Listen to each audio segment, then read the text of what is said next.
Exam తో run for dreams జనవరి 4న హైదరాబాద్ టీ హబ్ లో 3K, 5K, 10K రన్ 10 లక్షల క్యాష్ ప్రైజులు, మెడల్స్, టీ-షర్ట్స్. ఇప్పుడే రిజిస్టర్ అవ్వండి. ఆంధ్రప్రదేశ్లో కనీస రాజకీయ అవగాహన ఉన్న వాళ్లకు వల్లభనేని వంశీ పేరు తెలియకుండా ఉండదు. కూటమి ప్రభుత్వం అధికారంలోకి వచ్చిన తర్వాత గన్నవరం మాజీ ఎమ్మెల్యే వంశీ అరెస్ట్ రాష్ట్ర వ్యాప్తంగా సంచలనంగా మారింది. 100 రోజులకు పైగా జైలులో ఉన్న వల్లభనేని వంశీ బయటకు వచ్చిన తర్వాత ఇప్పుడిప్పుడే రాజకీయంగా యాక్టివ్ అవుతున్నారన్న సందర్భంలో మరో హత్యాయత్నం కేసు వంశీపై నమోదైంది. దాంతో ఆయన అజ్ఞాతంలోకి వెళ్లారనే చర్చ ఏపీ పాలిటిక్స్లో హాట్ టాపిక్గా మారింది.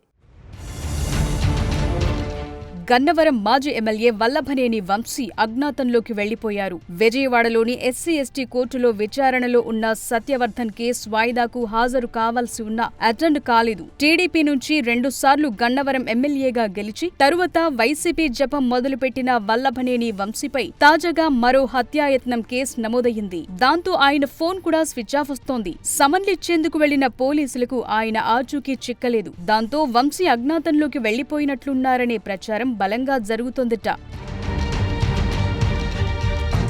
పలు కేసుల్లో బెయిల్పై బయటకొచ్చిన వల్లభనేని వంశీ గత కొన్ని రోజులుగా కనిపించకపోవటం చర్చనీయాంశంగా మారింది. ఫైర్ బ్రాండ్ గా పేరున్న ఆయన ఫోన్ కూడా స్విచ్ ఆఫ్ చేసి అండర్ గ్రౌండ్ లోకి వెళ్లిపోవటం ఇప్పుడు ప్రధానంగా గన్నవరం నియోజకవర్గంలో హాట్ టాపిక్ గా మారింది. బెయిల్పై బయటకొచ్చిన వంశీని ప్రధాన నిందితుడిగా పేర్కొంటూ ఈ నెల 17న విజయవాడలోని మాచవరం పోలీస్ స్టేషన్లో హత్యాయత్నం కేసు నమోదైంది. ఈ నేపథ్యంలోనే వంశీ కనిపించడం లేదనే చర్చ తెరపైకొచ్చింది.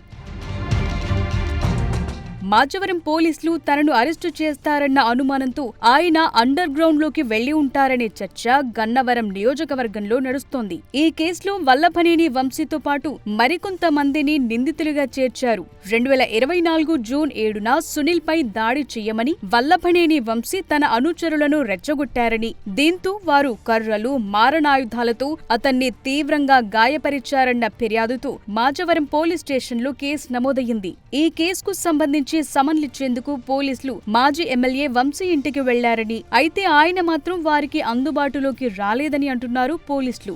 మరోవైపు ఇప్పటికే ఈ కేసులో ముందస్తు బెయిల్ కోసం ఆయన హైకోర్టును ఆశ్రయించిన ఉపశమనం లభించలేదనేది వంశీ వర్గీయులు చెప్తున్నారు. కోర్టు నుంచి ఉపశమనం రాకపోవడంతో వంశీ అజ్ఞాతంలోకి వెళ్లిపోయి ఉంటారని ప్రచారం జరుగుతోంది.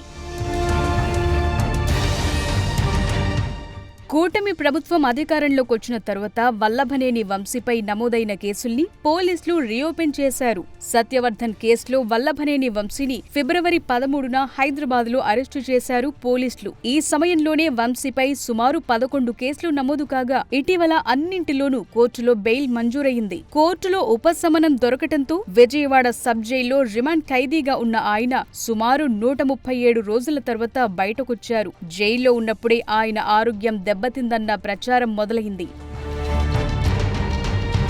ప్రత్యర్థులపై ఇష్టానుసారం ఒంటికాలిపై లేచే వంశీ జైలు నుంచి బయటకొచ్చేటప్పటికీ ఆయన అవతారం పూర్తిగా మారిపోయింది. అప్పుడే ఆయన అనారోగ్యం సంకేతాలు వెలువడ్డాయి.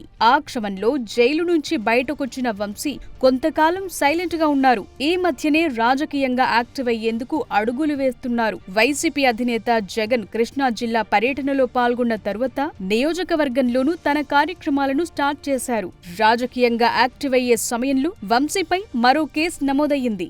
దాంతో మరోసారి జైలు పాలై రాజకీయంగా ఇబ్బందులు ఎదుర్కోవాల్సి వస్తుందని ఆయన అండర్ గ్రౌండ్ లోకి వెళ్లిపోయుంటారంటున్నారు. మొత్తానికి వంశీ కనిపించడం లేదనే టాక్ గన్నవరం నియోజకవర్గంలో హాట్ టాపిక్ గా మారింది.